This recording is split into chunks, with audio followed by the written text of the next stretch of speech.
What's Good Podcast. Are you ready? Your number. Hey ladies and gents, this is your girl Brianna Javon with another episode of What's Good Podcast. We are in season 5 and we are doing our first Wildcard Wednesday of the season. So I'm excited to be here today.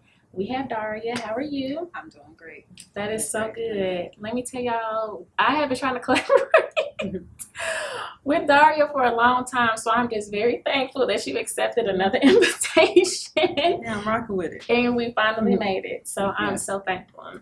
So as you guys know, we do not have interviews. Instead, we have genuine conversations. So let's get into it. All right. We usually start off with an icebreaker. So are you ready for yours? I'm ready.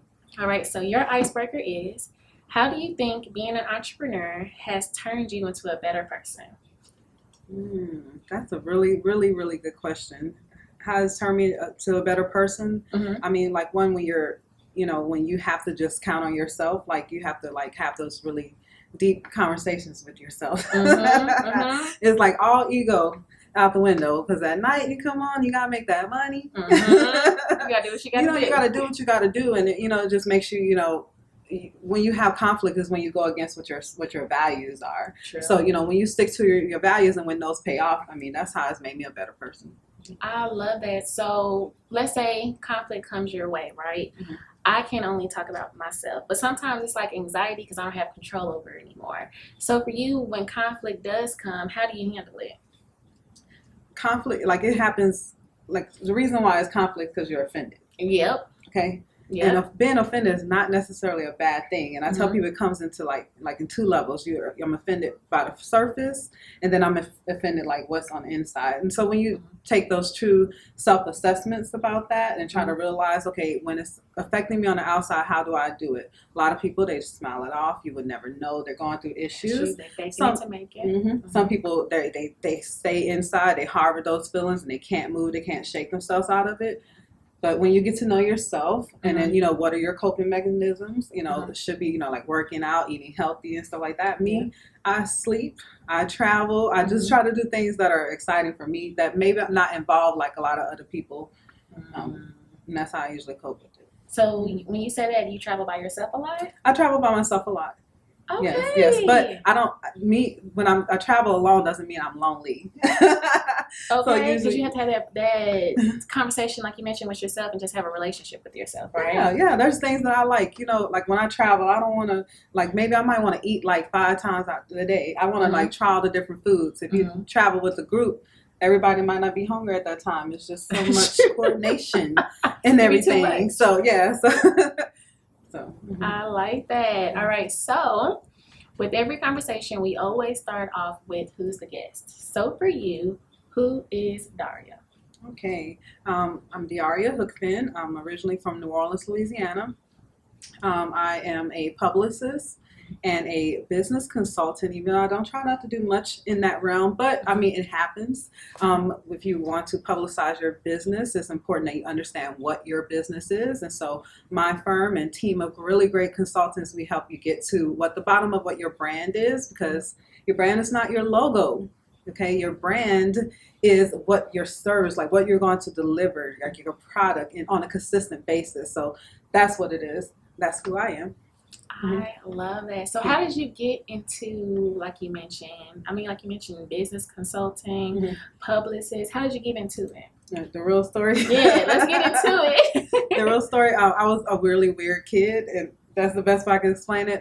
So I'm from New Orleans, and we have Mardi Gras. So like when the beads come, me and my little brother, we would pick up the beads and we'll go sell it back in the neighborhood. I would pick the magnolia trees and boil it and make perfume and sell it back to people. Yes, I was just obsessed with business. I would make like crafts and have my brother sell it at their high school. Just anything just to make, it wasn't necessarily like a money hungry thing. You got to kind of get to know me for that. It's really just the business aspect of it. Something about that whole transaction. Like I provided you something that you wanted and it was a good product and you came back for more. Just something, I like as a kid. Like I was crazy, y'all. I had like a club, so the neighborhood kids, and I would like make them do like assignments, make them apply. If you missed your meeting, I'll call your parents and be like, why did you not make the meeting? And so, yeah. Are you serious? Okay. as a kid. Okay, did you go to college and were you in organizations? I was in college, but I didn't really do many organizations. I didn't really. Now I'm shocked because it sounded like you was already doing organizations. I was a part of a lot of organizations though, but I never wanted to commit to one. You were talking about commitment earlier. Is there a reason why you didn't want to commit, or the politically correct reason? I would say no, but yeah, I would say like deep down now being asked that question, it's probably because I probably always saw myself being the one in charge. Not that I couldn't take direction from people. Like I served in the military as well for 8 years, 2 tours in Iraq. I was a sergeant. I led a team. I lead a team now. It was never about like, I always got to give orders. Even though I knew how to do that, I can take orders too, because that's how you survive in this. It was just, I don't know. I used to always tell myself I'll commit to an organization when I like commit to a church. And that was something I didn't really, not to go much into religion, I just couldn't see myself like settling down on one thing. So I just wanted to keep my options open. I love that. So is it now with your company, Hookfin, is it INC Entertainment? It's Hookfin Enterprises Inc. is the umbrella, but we have Hooked On Entertainment, and I have a few other businesses. So I want to talk about the team portion of it. 'Cause as you mentioned, you started off as a little girl. I mean, was that something that you saw within your household that influenced you to kind of start business at such a young age? Because I mean, you started from a young little girl to now having your own business. Now you're running a team, pretty much kind of how you were pretty much keeping people responsible at a young age. Yeah, that's weird. I should have. So weird. Yeah, no, I didn't see it much in my family. Like I was aware, like I came from a family of business owners. However, my parents, like my father was more like blue collar. My mom was a nurse, so that's a level of blue collar. So I saw them always working. I don't know, I just, my imagination for it. I mean, you gotta understand, I grew up in an era where there was like the Babysitter's Club, and you wanted to emulate that. It was not, again, like I stress, it's not really the money aspect of it. Money is just one of those things, it should be looked at like a tool. Like it comes and it goes, and how are you using it to your advantage? It'll come. So would you say it's more like a resource in a sense? Yeah, it's a resource, but I don't want to say necessarily a resource. I mean, it's a resource, but I can do so much without having that one resource. So it's more so a tool in that sense. It's something that I can utilize and or tap into that resources. It doesn't have to belong to me to get it started. So that's why I do like talking about business, because oftentimes we assume that money will be the hindrance for things, and it's powerful, but it doesn't stop you from moving. Okay, now let's get deeper. For people who do have that mind frame that they have to have this amount of money to start a business, what would you say to them that have that type of mindset? Because I feel like that can be a little discouraging. Like, I don't have the money to get started. I don't know where to get started. I see people getting $10,000 loans, and I don't really have enough credit to get a $10,000 loan. So what would you say to that person that feel like money is the only way for them to start a business? I would say first to know, like, what is that amount that you need?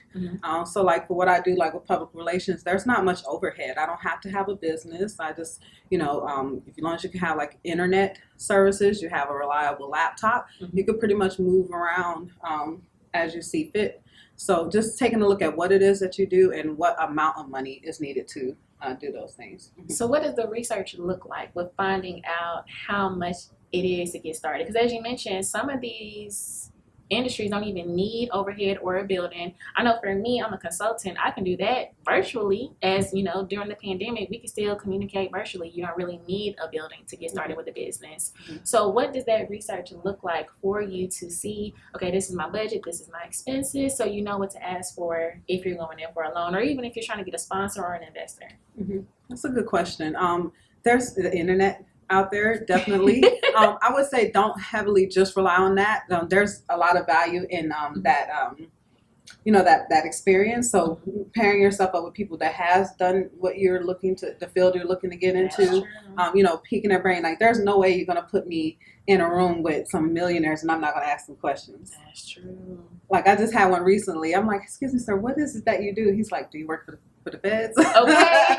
I'm just trying to know, how can I get like to your status? So, ask questions. That's how the research starts. Okay, so when you are at a networking event, right? And like you mentioned, the who's of who is in the room. Mm-hmm. How do you approach somebody at that type of standard to say, hey, what do you do? Or, hey, can I pick your brain? How do you walk up to somebody and just pick their brain? Do you really want to know what they have? Like, it's serious, like, because I understand it, because I'm actually a really shy person. Cameras make me nervous. I see a big group, I get immediate social anxiety. But at the same, I think, what did I come into this for? If I can only blame me at that point if I had come in and get what I needed out of that room. And it's happened to me before. I've gone to rooms and walk away, and I'm like, wow, I wish I had such and such. Well, you was just in the room with such, what? And you didn't ask questions? I said, well, why didn't you give me? That was up to you to make that. So I've been in situations like that. So really, that goes back with like pre-planning before you even go into certain events. You know, nothing's wrong with that. Have talking points. You know, just if you maybe if it's current events, maybe there's something you're well versed on. You know, and you can just strike a conversation. 9 times out of 10, the other people at that's in there had those same thoughts before they got out of their car and went into that event. So like you can tend to like break the ice and just be your authentic self, because that's ultimately what you're selling first, is yourself. And I remember because we were just talking about that outside, and you was like, if anything, you're the brand, you're the influencer. And I love that, because there's so many conversations of, I need to have a good product. And I personally feel like people don't buy products from people, they buy the person. And of course, if your product is good, they're going to come back, right?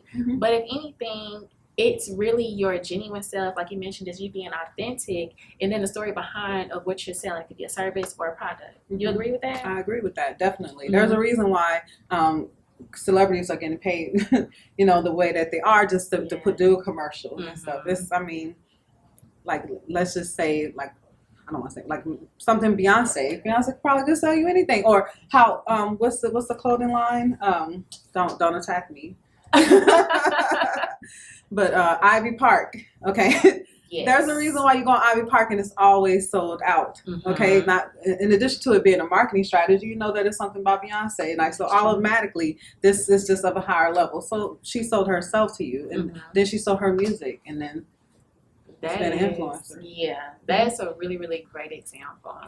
All right, so I do want to get back into the business. I want to talk more into your business and how did you create it? What was the idea behind your PR business?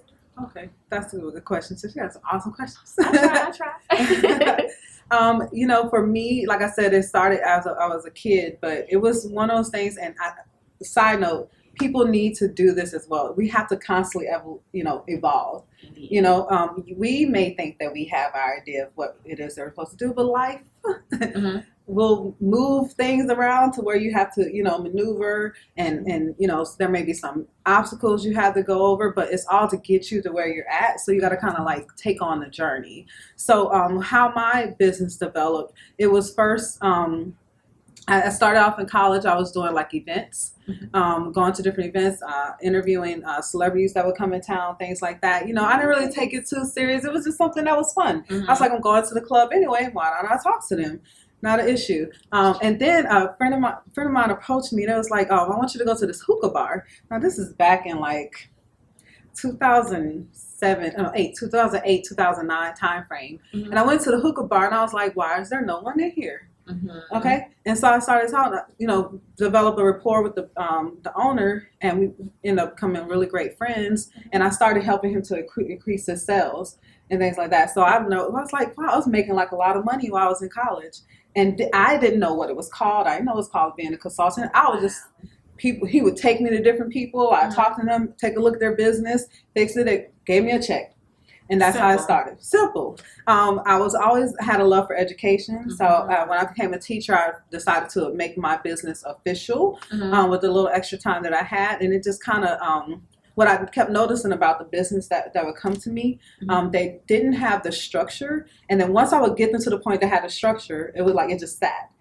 No one really then pushed it out. So I started to fall more in love with let me push your brand out. And so that's how I came to get into PR. That's great. Just from a simple conversation. Yeah. That's wow. And so when it comes to the education part, did you have to educate yourself on the different industries of how to increase their sales, or is it pretty much the same throughout? It's just this is the way that you may have to do it a little different because you have a different audience, maybe. I mean, you're exactly right. It's everything is different. However, all businesses have a base, from the music industry to marketing to product sales. All these things, there's a base of it, and the base is it's not a business till you have a transaction. True. Until then, it is a hobby, and nothing's wrong with that. People, you have to like accept that and come to terms with that. It is not a business until there's a transaction. Okay, and so when you realize, well, how can I move and make more transactions? That's when you'll start to grow. Okay, I need to have this in place. I need to have that in place. But again, get you someone that's skilled in that area. If you're not feeling well, you go to the doctor, right? Come on. Okay? That is true. Like if my business maybe have a little stomach ache or something, like go get someone and get you help for your business. There are people out there that will service you. Don't be too, egotistical or, stuck up to where you can't get that kind of help for someone to grow. I have never thought about it like that. She said if you need to go to the doctor, you go to the doctor, right? So I feel like some people are afraid to ask for help when it comes to their business. And it could be as simple, I am doing this, but I need assistance with that. Yeah. Look at your business like your baby. That's you got to nurture it, give it time. That's true. You may have to go to work. Hey, nothing's wrong with funding a dream. I tell people all the time, you got to fund your dream because it's not a business until there's a transaction. Okay, and I'm sorry that I have to have that hard conversations with a lot of people. Where they may have to go back to work. You might have to go back to work and fund that dream because I'm not paying for it. Your business consultant is not a miracle worker. I'm not. It's not up to me. Like, you have to love your business and do your own work and stuff. I'm here to guide you and structure you, or as a publicist here to put your brand out. But I can't work a miracle. If you don't give me something to push out, what are we doing? That is so good. Okay, with that being stated, I know that could be a rough conversation. What does your consultation process look like? Okay.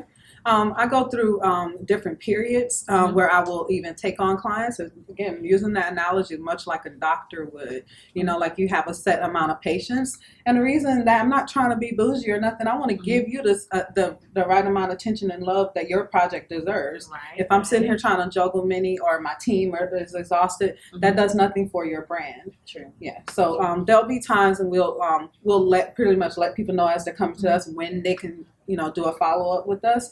And once we get you scheduled for a consultation, we just take a basic, like a overall checkup, like a doctor would, from head to toe, what you got going on with your business. It's in no way to try to, tear you down. Nothing is in a condescending. It's all in the spirit of when you leave from this consultation, you'll have some idea of what your next step will be. And you can choose to go with us to do that next step, or you can just choose to do those things on your own. But you'll have some idea now what, to do next.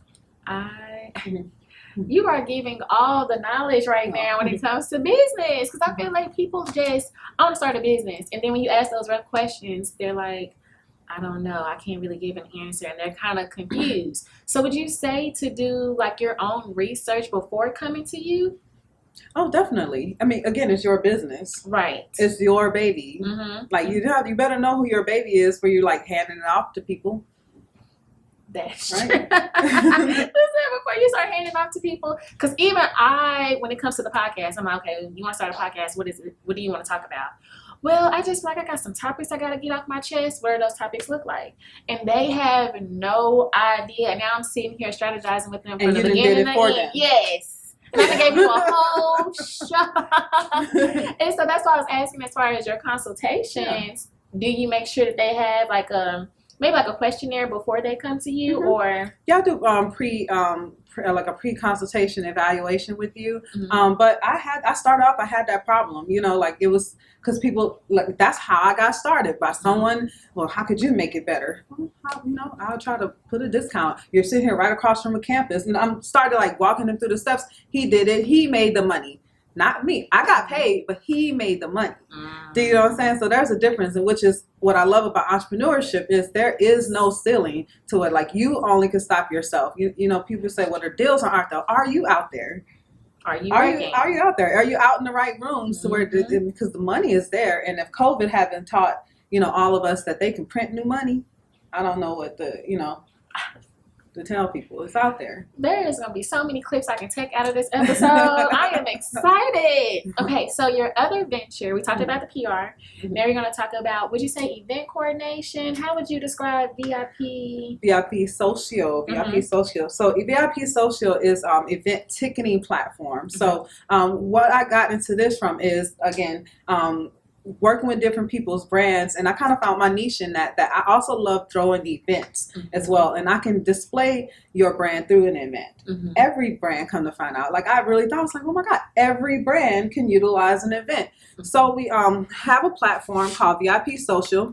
Right now, this is our current marketing. We are accelerating Afro culture, but right now it is elevating. We are evolving, just accelerating culture, accelerating events. Okay, it's we know that we're Black owned, and we don't have to put that out there. There's nothing wrong with being Black owned. Right. However, when it comes to this, another analogy for you: when you want really good Chinese food, where are you going to? A Chinese restaurant.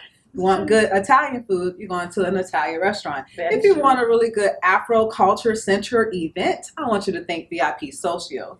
Okay, VIP Social, our fees are lower than Eventbrite. We can also collect a lot of data from your audience, which is very useful if you want to continue to have events. Okay, a lot of people are thinking about the marketing in the long term when it comes to events. True. But having a site like VIP Social, we do that. Also, when you post on our site for free, we will do promotions for you in the form of email blasts, and we are actually global with it. So in 2019, we did the Return to Africa in Ghana, the Afro Nation, the big extravaganza, where it was the mark the 400 ending of slavery.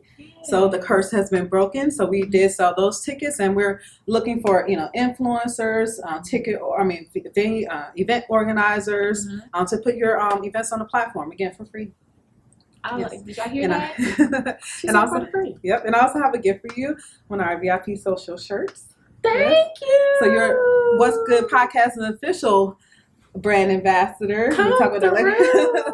So you can welcome to come to any of our events. I remember when you came to the when I launched it here in Dallas back in 2019. Yes, it was. Yeah. I was there ready. I was like, what we doing? I had a good time.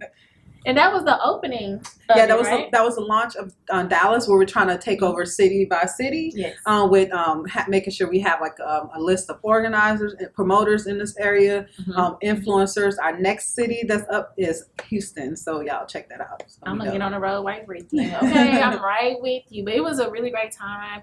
I mean, it was just like entertaining. Everybody was super nice. I had an amazing time in that cute photo, so we had a good time. And so I do want to talk about what made you get into this portion of it, because I know you mentioned you've always had a niche for events, and you kind of put it together like, okay, we got people who want to go to events, but how can they get to events, and how can we market at the same time? So how did you put all of it together to get into this particular industry? This actually came to me. I was working a few years back on a different event, and a friend of mine called me in town and said the CEO of VIP Social would be in town, and we linked up together. Again, one of those scenarios where you had a brand with that the outreach, the PR and the public relations, just needed to, just expound on that. And we just hit it off well. And what I was able to do for the brand is bring a different level of events. So what I mean by that is there were a lot more like club-centered events, and then just broadening out that. In addition to that, I'm a Black American, and most of my partners are of African descent. Gotcha. So again, we had a cultural differences, but not something that made us separate. So I was able to bring a lot about the American culture to the team, and was able to expand. I love it. And it just made a lot of sense. And so is that, well, let me make sure I write this correctly. So it's not just for the Afro culture. Exactly. It's everything within Afro diaspora. Gotcha. Which is everyone. Yes. Come along. Everyone's invited. Yes. All right. So let's go ahead and get to the storytelling portion of the episode. And this is pretty much you telling us the journey behind it. And this is with the highs and lows. So one, let's start with the highs of anything that you can say, dang, I did that, pat on my back, like we in this thing. What would be one scenario that you could say? Okay. Oof. I want to say back in 2018, 2017, 2018, whatever the time frame. I had an intern, and my intern asked me to go sit in on a meeting for them. That they had this guy that has this big event. They can't really quite explain to you. Maybe you could come sort it out. So I came, and of course he was right. I don't understand what this person was saying. I don't quite get it and stuff. So I'm telling the guy, well, I'm gonna have to go with you to get to the bottom of this. I go to the event. I go to the meeting, and Miss Opal walks in. And Miss Opal at the time was 90 years old, 90, 91, something like that. And I was just like, y'all, there's a 90-year-old woman in the room. And y'all just sitting in, I was just like floored. I never met nobody that old and stuff like that. And she was like witty, like in it. So long story short, I'm sitting at the meeting, and I was like, I know I came here to help them, but I want to help y'all. I want to see like what is it that I can do. I'm here. I want to just be a fly on the wall, serve how I can serve, and that's exactly what I did. And after the events were over, of course, I'm at the same, I'm like, oh my God, I have so many suggestions and things I want to do, but I didn't want to give myself away that I, understand events. I just wanted to understand what was going on. And after the festival, I remember going, I won't say the amount, whatever. I asked and said, how much, did it take for you to put on an event of this size? They gave me the price, and I said, I promise you, if you give me that same amount of money, I'll make sure the world knows who you are. I meant that. And so, yes, you did mean that. Yes, you did. I went on a spree. I went to telling everyone about, what Juneteenth, because it was, I was just so proud that I was just in a room of just excellence. And I just knew no one knew what they were around. And I would tell people, I said, if Martin Luther King Jr. was sitting right here by you right now, what would you do? What would you say? Here's your modern day Martin Luther King right here, a living legend, yes. Miss Opal Lee. And so if you don't know who Miss Opal Lee is the grandmother of Juneteenth. I came on early on to midway through their campaign, changed a few things around, took a few risks. It wasn't easy. It was very hard when people looking at you like you're crazy. But you're telling them, Juneteenth, no, I believe in this. I believe we need this as a country. Unfortunately, the deaths of George Floyd and also Ahmaud Arbery earlier in that year kind of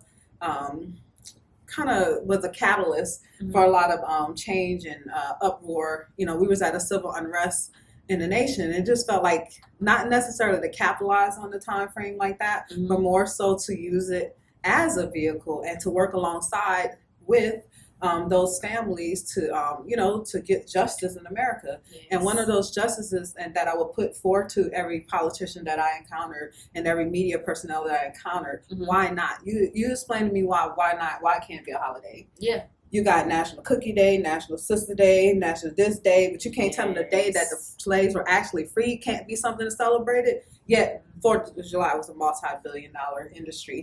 You had to explain it to me. Yeah. I asked the right questions, and we kept pushing it, and it became a national holiday. That is beautiful.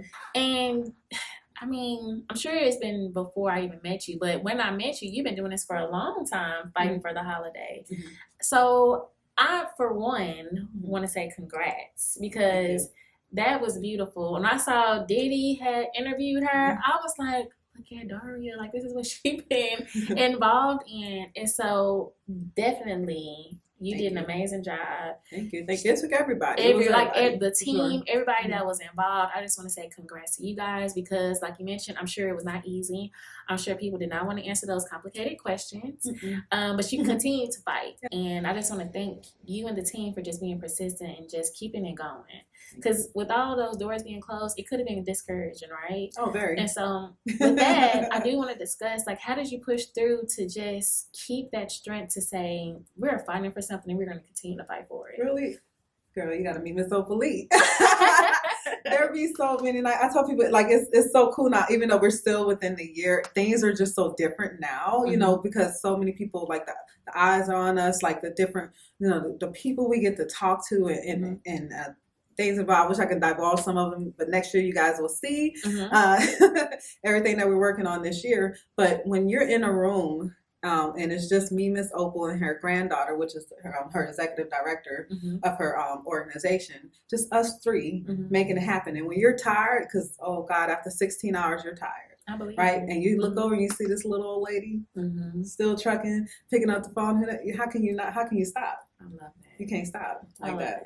So it was just her strength that just pretty much just expanded to everybody. Oh, yes. 90 years old, still fighting. Well, she's 95 now. See? So imagine year after year, seeing somebody hustle like that. And I saw the walks. I was seeing everything on TV. I was like, this is just beautiful. Because it was a parade a couple of years ago. Yeah, so we were going to, it was supposed to be a parade.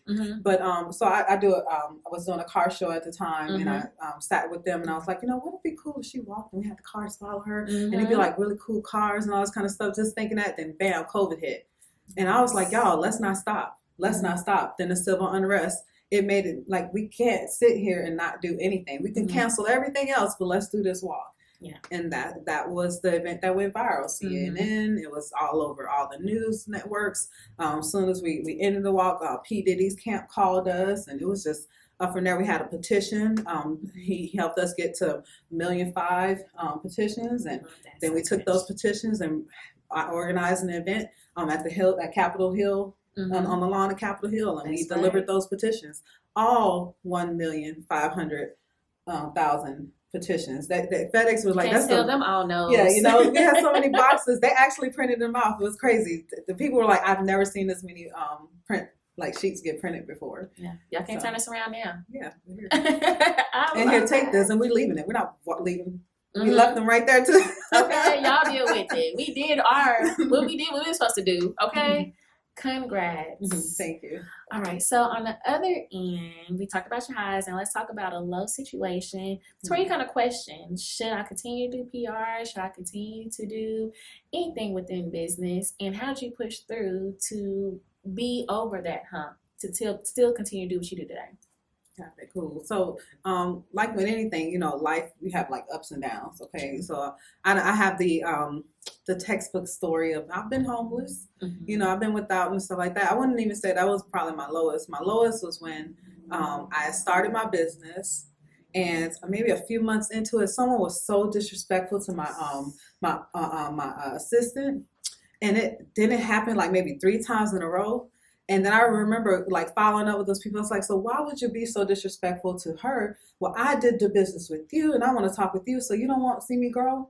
You don't want to talk to somebody else so I can have some structure, so I can give you the time? Right. And it just really took a toll on me, and I just decided to take a break. And so what I've noticed is with business and other people that have business, sometimes you do have to take a break, get your life together, or, sort and restructure things out, because I realized then I didn't introduce her the right way. I just like one day I have an assistant in that. So I can probably imagine what that looked like to people. Doesn't mean that it was right for them to do it. But when I took that break, I just didn't know if I wanted to even come back to it. I just was getting into the groove. I like take some master classes. Nice. It's just kind of going about my life and everything. But, it was still pulling me to come back. And, because people, when they found out what it is you do, they start asking questions. And it's just I just let myself take its course. But I kind of stopped for like 8 months and didn't know if I wanted to get back into it. And honestly, I had an opportunity to start get a brick and mortar, and I just kind of jumped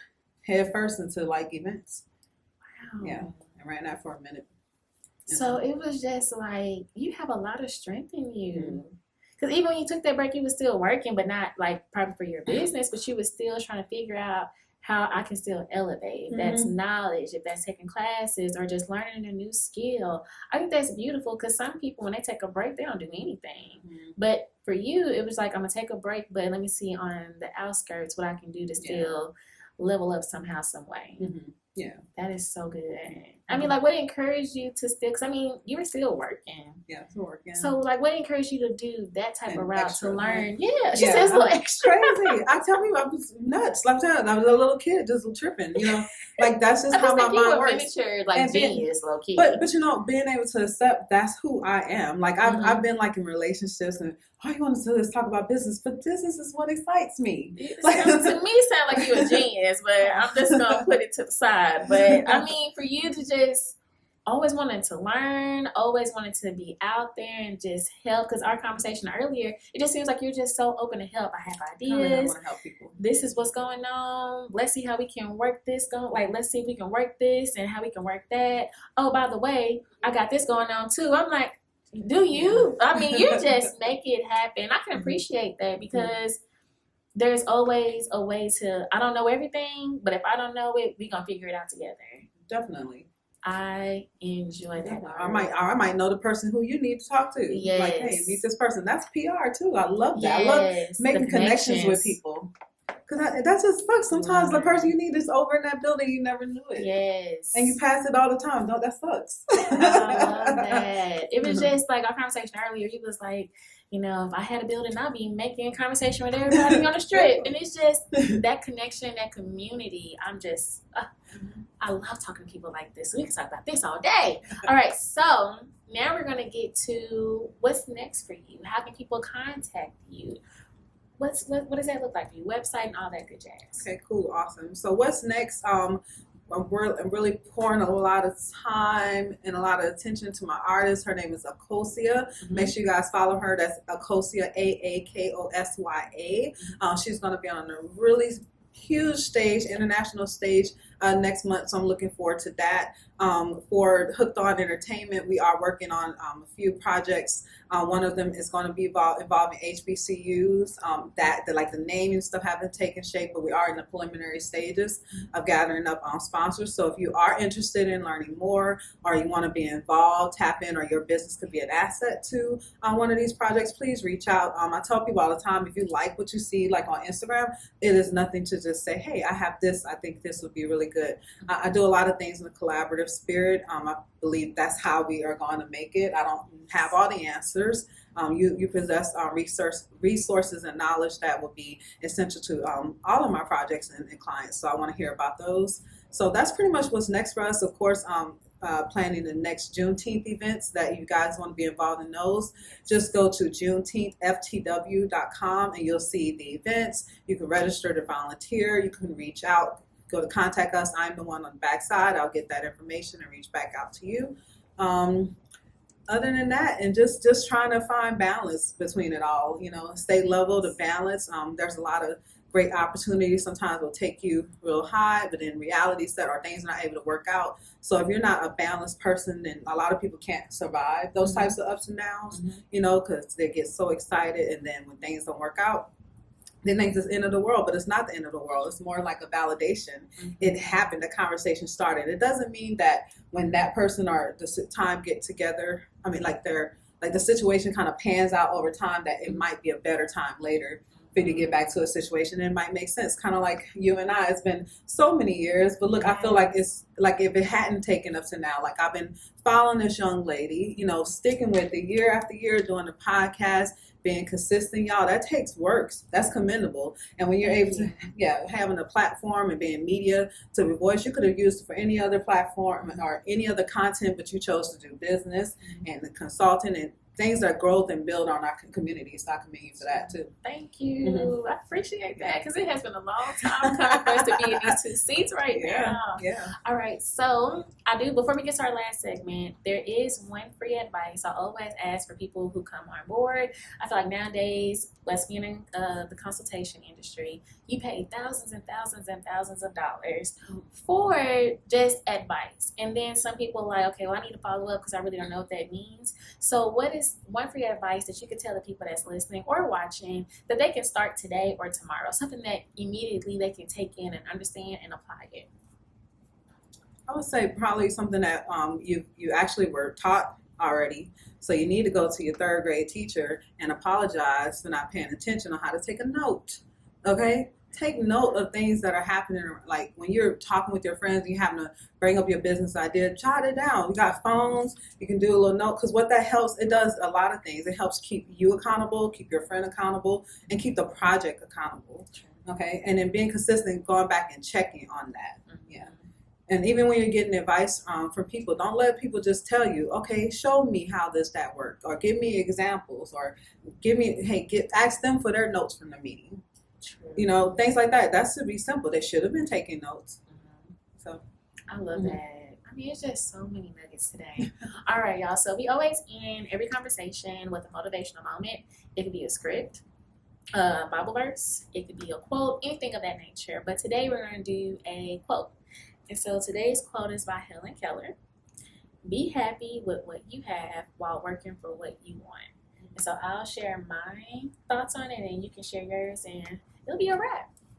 All right, so I'm going to read it one more time. Be happy with what you have while working for what you want. For me, when I first read this, I thought about sacrifice. People do not understand that success does not happen overnight. So for me, I am learning currently that there's a lot of overnights. There's a lot of, well, not overnights, there's a lot of late nights. And there's sometimes where I see the sun coming up in the morning because I'm working, I'm researching, I am taking down notes because I'm watching YouTube. I'm trying to figure out how to use this next equipment that I want to invest in. I'm trying to figure out what's going on in the podcast community. So when I do have this next meeting with my client, I can keep them updated of what's going on in the podcast industry. It's just so many things. And I'm okay because at first I'm like, dang, I'm working hard. But when I look at my bank, it's overdrawn.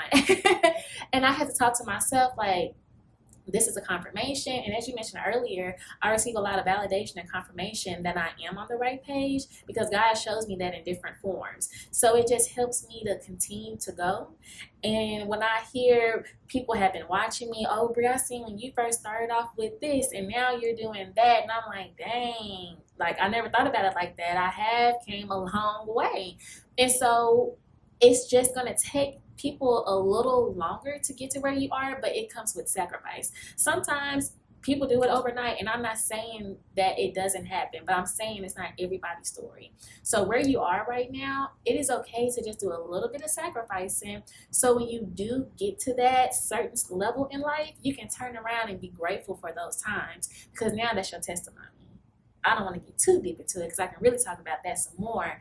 But that's when I read that, be happy with what you have while working for what you want. I just thought about the sacrifice of it. What's your thoughts? But isn't it hard to be happy sometimes when you want it so bad? And see, I didn't mention happy. I done thrown my computer, I done thrown pens and sliced up some paperwork. So I don't agree with that happy all the time. Because sometimes, like you mentioned earlier, people fake it till you make it because in front of you, I can smile all day. But when I go back home, I know I really got to hustle and bustle, figure out what my next steps are. Maybe I have to start over with my business plan because this didn't sit right. And now God is showing me something else. Those aren't happy moments. Yeah. That's just me. What you think about that when it comes to happy? So I think understanding what happiness is to you. Mm-hmm. You know, like my happy doesn't mean that other person's happy. They're happy. Maybe they're going to cash those checks right now. You're happy that I'm alive right now. I mean, that should be across the board for everybody that we're all alive. I agree. But what is for you is for you. What is for them is for them. Like you can't put like we're not on the same timeline. So I need to be thankful that hey, guess what? Not that I'm comparing myself or, you know, being condescending towards other people, but there's someone that has it worse than you have. Like I was telling you earlier, you know, with my travels like abroad and stuff, like those people never experienced or had the things that we have right now. They're happy. Mm-hmm. They're happy. I've seen people on the iPhone 5 still. Mm-hmm. Y'all know they still have those out happy. Yeah, and humble. I think people skip over that too with being humble. Because, and I have a cousin, I know she's probably going to get mad at me, but I have a lovely cousin and she battles with lupus. And for me to see everything that she went through when, you know, she would go through those times, me and her would have conversations and she'd be like, Bri, what I went through and what you going through right now ain't nothing to it. And it's like a wake-up call, like people are going through worse things than what we are going through. So I always say you got to look at things as it being temporary. Mm-hmm. This is only like building blocks for us to just be to where we need to be. There's a tunnel and there's a light at the end of the tunnel. And so I totally agree with that. It's just sometimes I have to sit back and just figure out, okay, what's going on around me, so you can get that humble pie, eat that humble pie, and get back to work. Because it's not the worst thing that you can go through. It's just a test. Can I expand on that too? You said, you really hit on the head. You said it's not just a dark tunnel. There's light at the end. If you find yourself not seeing that light, y'all reach out and get help. Mental health. I don't like to say mental illness, mental health, like just being healthy in the mind and our thoughts. We all struggle with something, some variation of it. Life is not easy, and you have to, again, develop coping skills to maneuver through this life. And if your coping skills are weak, some people are just stronger than others. Please reach out. The best thing you can do is just, hey, let someone know that, hey, I'm not quite seeing my light. Yes. So don't suffer in silence. That's important. It's always going back to your community. And if you don't have a community, reach out to a therapist. Go to church, talk to a pastor, whatever you need to do to help cope. Because sometimes people cope, they go to drugs, some people go to alcohol, and that's not always the ending of your life story. So thank you for bringing up mental health, because I feel like that is important and a lot of people don't talk about. I feel like they want to wait until October mental health awareness to happen for them to talk about it. But thank you for bringing that up, because that's something that's crucial. Because if we're not good, our business is not going to be good, our family members are not going to be good, friends are not going to be good, nothing around us is going to move forward because we're not well. So thank you for bringing that up. Well, that's it. Did you have any last thoughts? Anything you feel like I forgot? Okay, no worries, you guys. Just make sure you guys follow Hooked On Entertainment. That's Hook HOOK _ENT _INC on Instagram and Facebook. You guys got a lot of things coming out. Please be a part of it. All right. Well, if you're listening to this morning, noon, evening, or night, thank you so much for tuning into another episode of What's Good Podcast, and we'll see you guys next time. Deuces.